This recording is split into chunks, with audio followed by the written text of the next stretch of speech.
Hi మిత్రులారా, ఇప్పుడు average ifs ఇంతకుముందు సమ్ ఇఫ్స్ చూసాం, కౌంట్ ఇఫ్స్ చూసాం, అలానే యావరేజ్ ఇఫ్స్. ఓకే, ఇది ఎలా చేయాలో చూద్దాం. సో ఇక్కడ మనకు ఇద్దరు వ్యక్తులే సేల్ చేశారు. వాళ్ళు ఏ వస్తువును వాళ్ళు అమ్మిన వస్తువుల యొక్క యావరేజ్ ఫైండ్ అవుట్ చేయాలి ఈజీగా.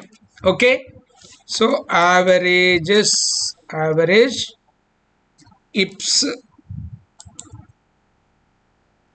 ఇగో యావరేజ్ ఇఫ్స్ కావాలనుకోండి.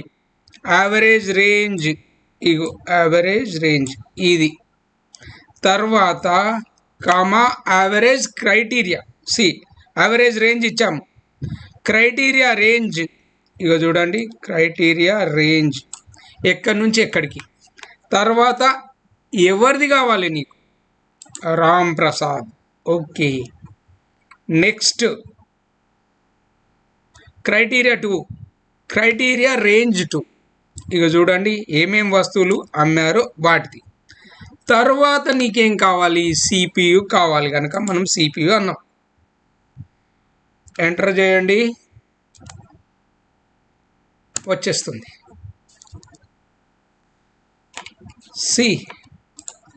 మనకు సపోజ్ ఈయన సిపియులు అమ్మిండు, ఈయన సిపియుల రేంజ్ కావాలనుకోండి, యావరేజ్ కావాలి.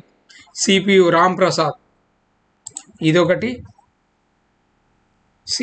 సపోజ్ మనం యావరేజ్ అని కొట్టామనుకోండి, యావరేజ్ అంటే ఇక్కడ మనకు అట్లా రాదు, ఎందుకంటే ముందు మనం ఏం చేయాలి?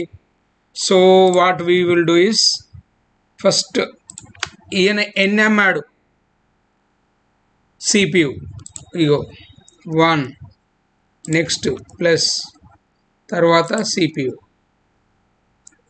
చూడండి ఎంత, డివైడెడ్ బై 3 చేయండి. ఇది డివైడెడ్ బై ఎన్ని ప్లేస్లో జరిగింది? 3 టైమ్స్. సో వచ్చిందా ఆన్సర్? అంతే ఫ్రెండ్స్, వెరీ సింపుల్.